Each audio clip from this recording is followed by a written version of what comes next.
Hey friends, welcome back to the channel. This is a part 2 on a report out of a collective haul. What does it mean when we say collective haul? We mean that these are purchases that have been made over a period of time. Not like one haul, but maybe over several hauls or a long time period. In my case, I haven't done a haul video in months, and so rather than do a haul video, I thought I might actually do the reverse and kind of report, maybe it's not reverse, but take a different take on it and report out how the fragrances have fared for me that I have purchased over the past few months. So there's a part 1 of this video that I will link below for you. I think I'm also going to do a part 3 that focuses just on fragrances from dupe houses like Alexandria, Dua, and also some fragrances that I've purchased from Etsy and some independent fragrance companies. So hope that you will check out part 3 as well. I have about 25 in this video that I'll try to go through as quickly as possible. Some of these you have heard a little bit of a report out on in my monthly fragrance award video. I recently, as in early spring, fell in love with Bvlgari fragrances again. So the Bvlgari fragrance line is one that I got really into in the early 2000s up until about 2010 and wore a few of them quite a lot. Then lost touch with the Bvlgari fragrances and just recently have started to pick some back up. And I'm really in love with this particular bottle shape that looks like 80s shoulder pads, like someone with a really structured shoulder pad look on. So I've been collecting some of them, and I did pick up Magnolia Sensuel, which I did wear in the month of June and featured as a fragrance that was, I think I put it in the meh category. You can see that I did use a little bit of this trying to test this out. This is a fragrance that's supposed to be warm and floral and obviously magnolia based. I have this thing where magnolia can either work really well on me or come across a little bit cold and metallic and strange. And so unfortunately, this fragrance, there's something about it that leans in the soapy direction, but is also, like I said, a little bit cold and a little bit too clean, and has this like sweaty, what I call a sweaty metal, sweaty metal accord.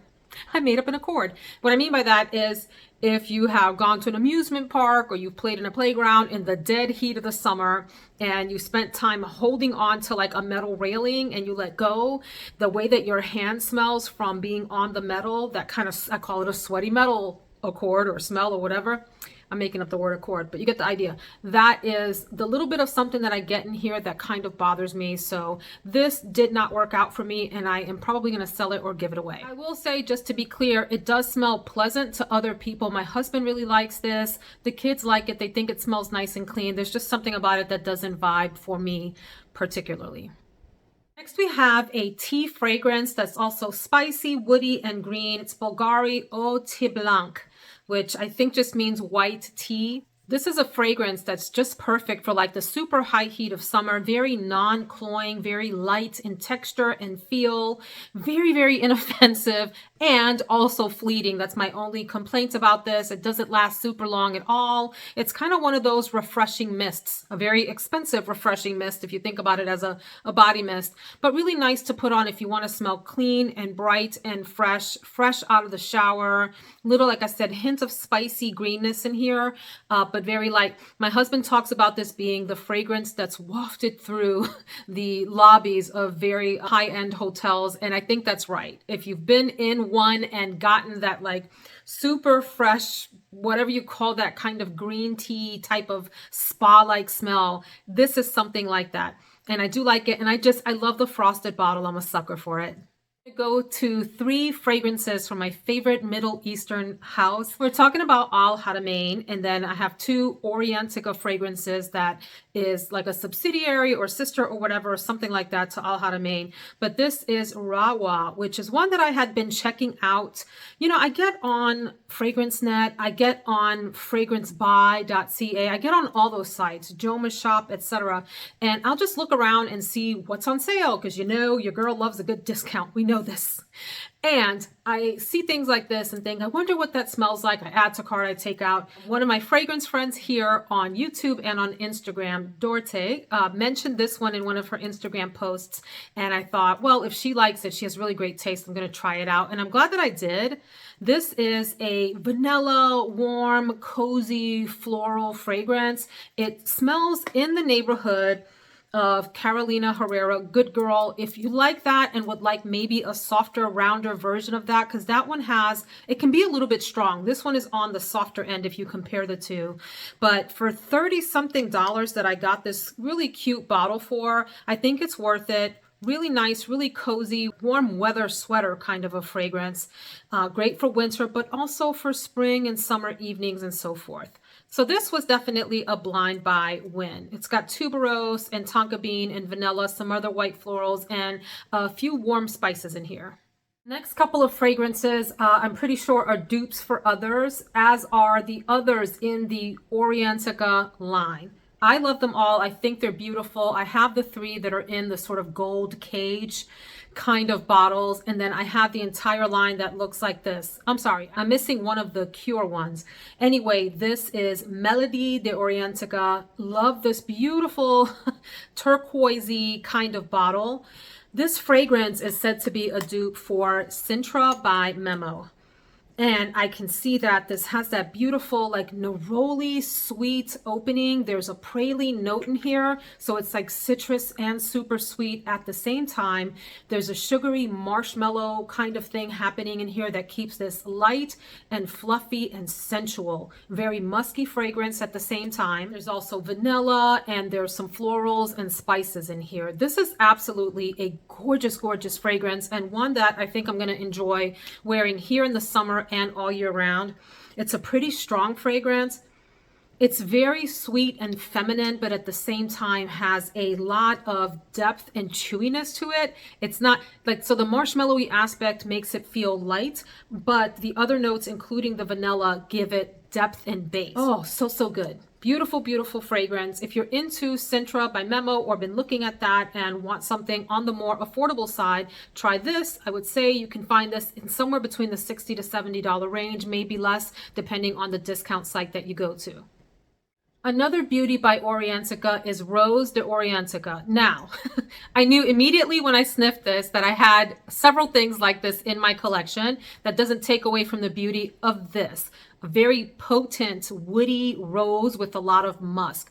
Absolutely gorgeous. If you're into rose fragrances and you want a rose that's on the more mature, sexy side, this is a great option. I'm going to tell you that it smells almost identical to my Atomic Rose from Inicio, which also vibes like Delina Exclusive. Okay, so some people talk about this smelling like Delina, the original. I don't think so. I think it smells more like the Exclusive or Exclusive.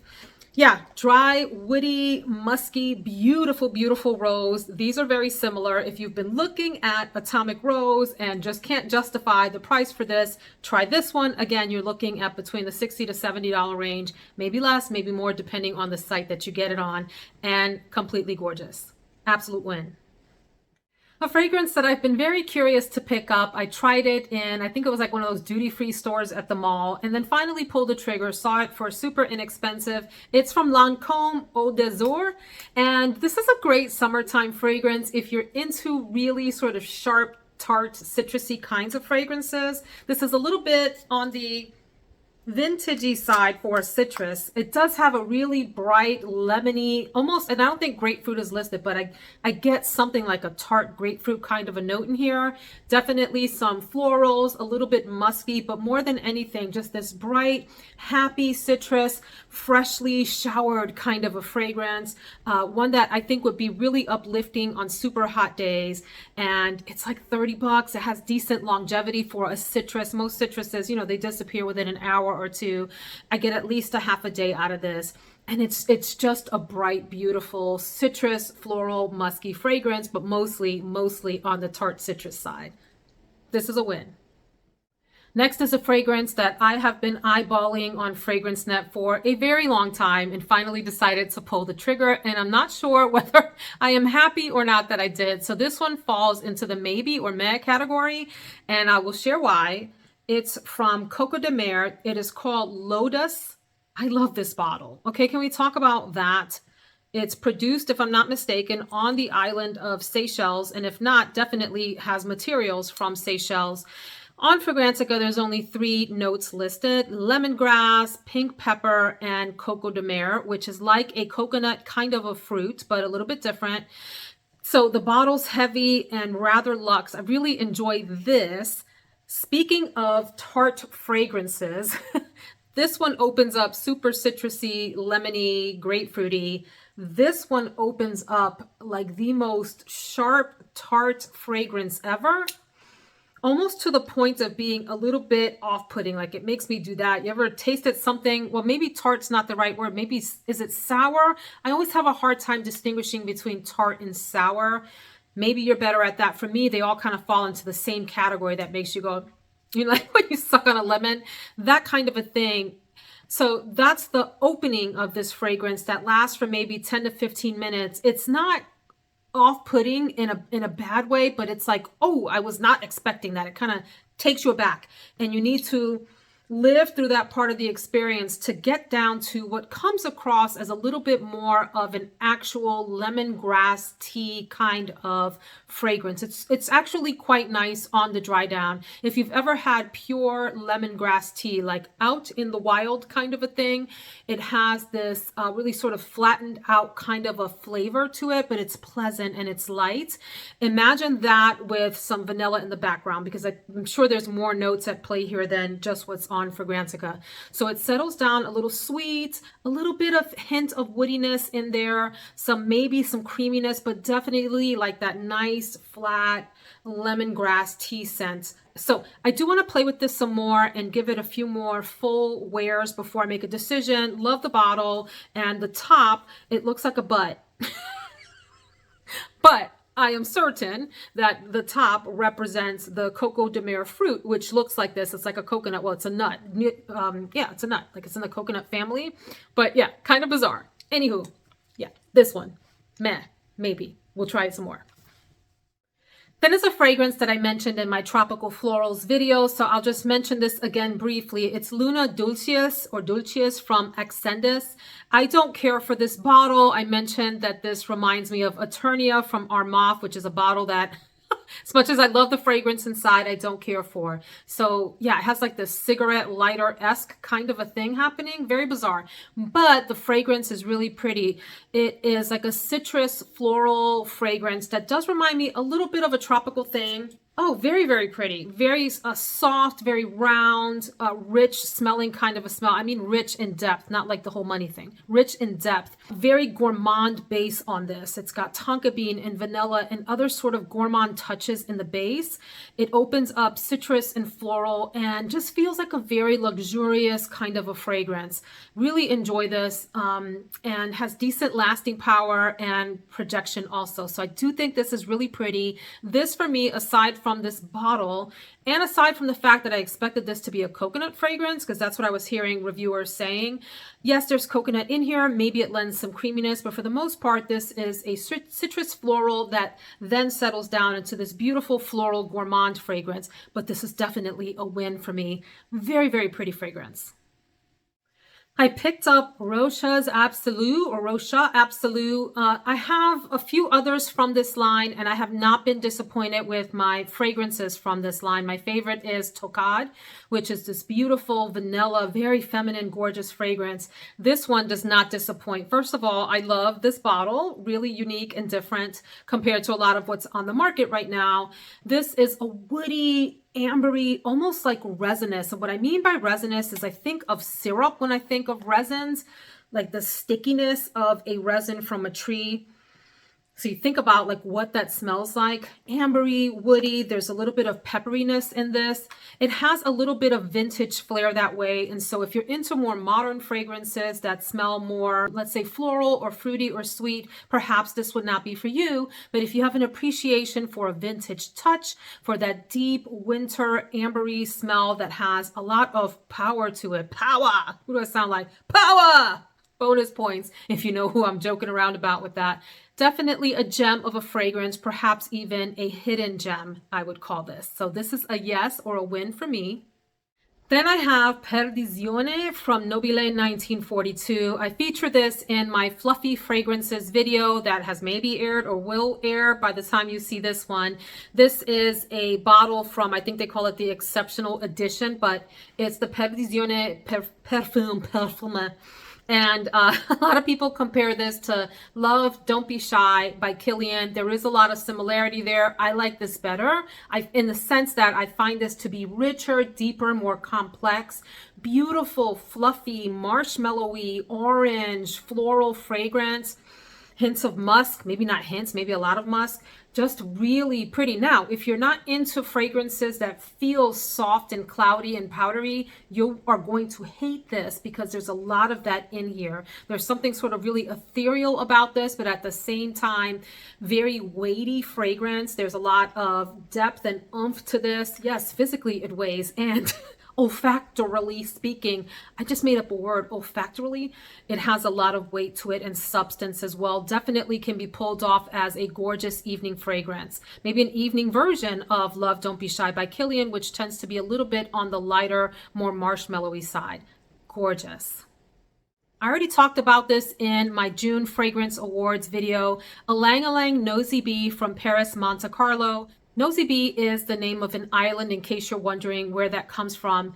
If you like ylang, but you're tired of like those simple tropical summer light ylang kinds of fragrances and you want something more complex, unique, try this. This is a really, really interesting one. Very heavy on the ylang. There's some other florals, a little bit of citrus, and I would say a decent amount of woodiness in this. Very complex, leans a little feminine, but definitely can be a unisex fragrance. It has some masculine aspects to it and is a deeper, darker version of a tropical floral fragrance because of the woodiness in here. I think this is gorgeous and different and borders on being almost too much. Like for some of you that are into profiles that are more predictable, you might find this even a little bit gross. But kind of like weird fragrances, and this is a weird one in a beautiful way. So this is a big win for me. So in a video that I filmed earlier this spring where I was testing samples, I talked about Stefan Humbert Lucas Soleil de Jeddah and mentioned that I would probably be looking at a full bottle of this, and I did. I got a littler one, but I did get it. This is something else. Not for the faint of heart. This one will knock you out if you're not ready for it. There's a heavy lemon note at the top. In fact, I know where I talked about this. It was in my citrus video, fragrance as an honorable mention, because it's not your typical light citrus fragrance. That's where I mentioned this. But it has lemon at the top. There's a chamomile note in here. Then it starts to settle down into this really heavy, leathery, almost oudy, woody fragrance that still has that citrus in the background and just some beautiful undercurrent of something patchouli-esque in here. Definitely has like this earthiness to it that's hard to describe. If you're into that kind of a thing, you need to try this one. It's a really unique fragrance. I haven't smelled anything like this. If heavy fragrances are headache inducing, say no to something like this. But for those of you that like a really strong fragrance with a lot of presence, a lot of personality, that's on the earthy, leathery side, there's some iris in here even. Oh, just so complex and so interesting. This is a big win for me. Fragrance I've been wanting to try for a while. I know I have smelled it before, but I've never had a bottle or worn it. It's Boucheron, and this is the Eau de Toilette Parfume.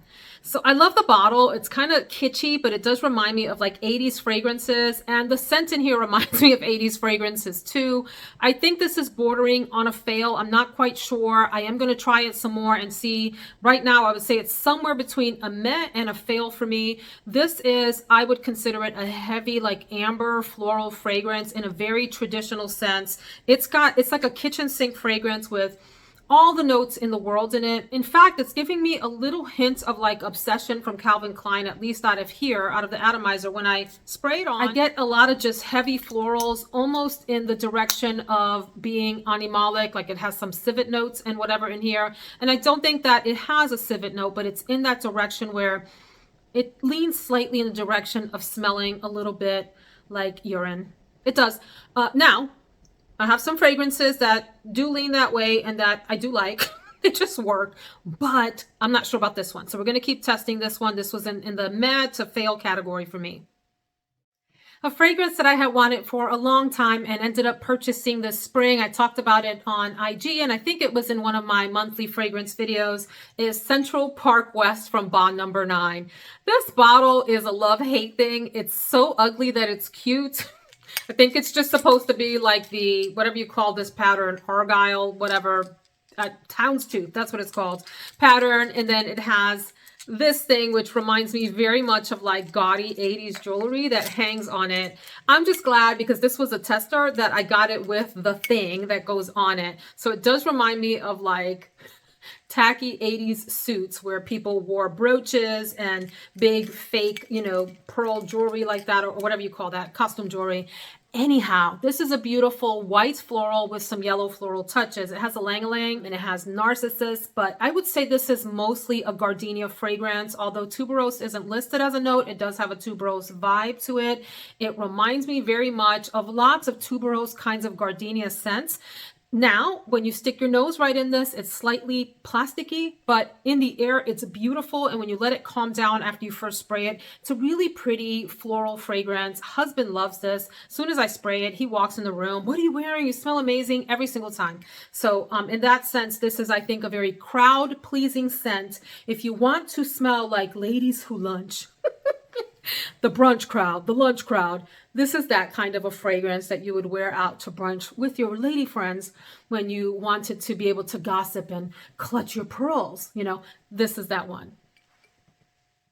I'll quickly talk about one that I mentioned as a fail in my June fragrance awards, Elisab Le Couture. This one hurt my feelings. It's discontinued, if I'm not mistaken, and hard to find. So I was so happy and so proud of myself that I found a bottle. It was supposed to smell clean and soapy and fresh, and it does smell clean and soapy and fresh. But there's something in here that just aggravates my nerves. I can't figure out what it is. If you've ever put on a fragrance that is supposed to have like an ozonic feel to it, or like a marine kind of a thing happening, and there was something about that aspect of it that just kind of didn't sit right with you, it's that same kind of thing in here, and I can't pinpoint exactly what it is. This is going to need to find a new home with someone that can love it the way it deserves to be loved. It won't be happening in this house. Fragrance that blew me away when I smelled it on someone in an elevator in New York, to the point where I just had to ask her, what is it that you're wearing? It's Oui La Vie Est Belle. Absolutely beautiful. Not a fragrance that I would have paid any attention to at all as it was launched if I hadn't smelled it on this woman and been blown away by how gorgeous she smelled. This is, yes, a mass appealing fragrance in that maybe it's not a unique scent profile, but I just love it. It's fruity. It's so sweet. It's floral. It has a woody undertone. There's some iris and violet in here, if I remember correctly. And I just adore it. There's something so like sexy and sensual about this. I joke around about this being a Jessica Rabbit kind of a fragrance. This is what I would wear if I had, you know, that look and had that sort of dress on. But just listen, absolutely pretty. Husband loves this. This is a winner in my house, and I love this bottle too. So absolute win for me. These next two I have also mentioned because they've been warned, and they've been warned. They've been warned. They have been worn. No ED on the end. And they're heavily liked in this house. Fan Your Flames from Nishan. Coconut, rum. The notes are on here. Coconut, rum, tobacco, tonka, oak moss, Chinese cedarwood. Beautiful fragrance. Definitely, in my opinion, leans masculine, but I still wear this and sneak it from time to time because it's not too far in that direction, but it does lean masculine. It has this gorgeous coconut rum combination with this woodiness that makes this a year-round fragrance, but also beautiful for summertime here. It's on my husband's shelf. I did purchase it for him, but I sneak wares of this myself. 2 thumbs up on this. 2 thumbs up on Shunkoin from Xerjoff. This is their Join the Club JTC collection. So the notes are vaulted, whatever. Listen, this is gorgeous. So this fragrance, just to give you sort of a price point, I think I paid about $130 something for this. This is a 1.7 ounce, and I got it from Fragrance by .ca. Worth every penny. If you like creamy, oh my God, this does something to me. And I don't say that about a lot of fragrances. It's creamy. It's got a tea note. There's something a little bit green about this. And although it's not listed on Fragrantica at all, I definitely pick up some kind of a coconut type of thing. And I'm talking about a creamy coconut sort of thing, not your coconut water, not your coconut husk. Not your cheap synthetic coconut. No, I'm just being silly about how we describe fragrances, but it's a very creamy tea coconut kind of smell. I adore this, can't get enough of it, would love to bathe myself in this and maybe come back in another life as this fragrance. So big win, if I didn't make that clear, big win on Shunkoin. We'll go next to 2 Roberto Cavalli fragrances, and I think I'm going to pick up more from Roberto Cavalli.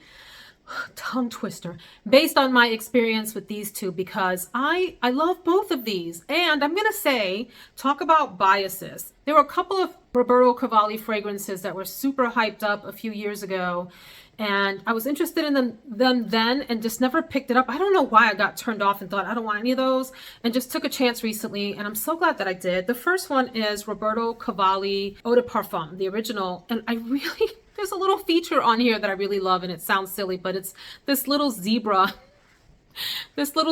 print, this animal print around the top there. Don't ask me why that's so appealing to me, but I really like it. This is like a hidden gem kind of a thing. Why don't more people talk about this fragrance? Really beautiful. It comes across just super sweet, super cozy, but elegant and feminine at the same time. There's pepper, there's orange flower. I'm sure there's other notes in here, but vanilla in the base, tonka bean, and benzoin. So it's deep, it's sultry, it's a really just pretty fragrance. Crowd pleaser here in my house. Husband loves this, thumbs up.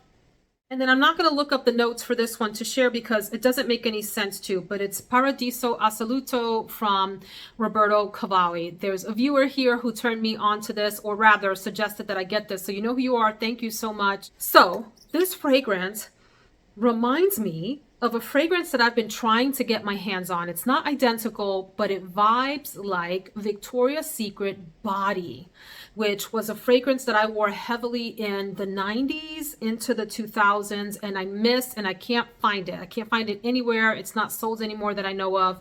This has that same thing and is also really popular in this house. I don't even know how to describe this. So, okay, let's look at the notes. It says wisteria. I don't know what wisteria smells like other than what I've smelled, you know, on actual like fences, maybe. Pink pepper, grapefruit, bergamot, lemon. So something citrusy. Do I get citrus? Maybe. Wild jasmine, red lily. Maybe it's the passion fruit combined with the white florals that give this that interesting, different kind of a smell. In fact, it vibes a little bit like a younger sister of Pas de Soir. I hesitate to even make that comparison because they are different fragrances, but there's something about like the fruitiness in Pas de Soir that translates into this with the florals, with a new plastic smell that I actually like in this. Most of the time, plastic smells and fragrances turn me off, but there's something about it in here that just reminds me of that Body by Victoria, like in the strawberry shortcake doll kind of fashion. Doesn't smell like strawberries, but somewhere in that range.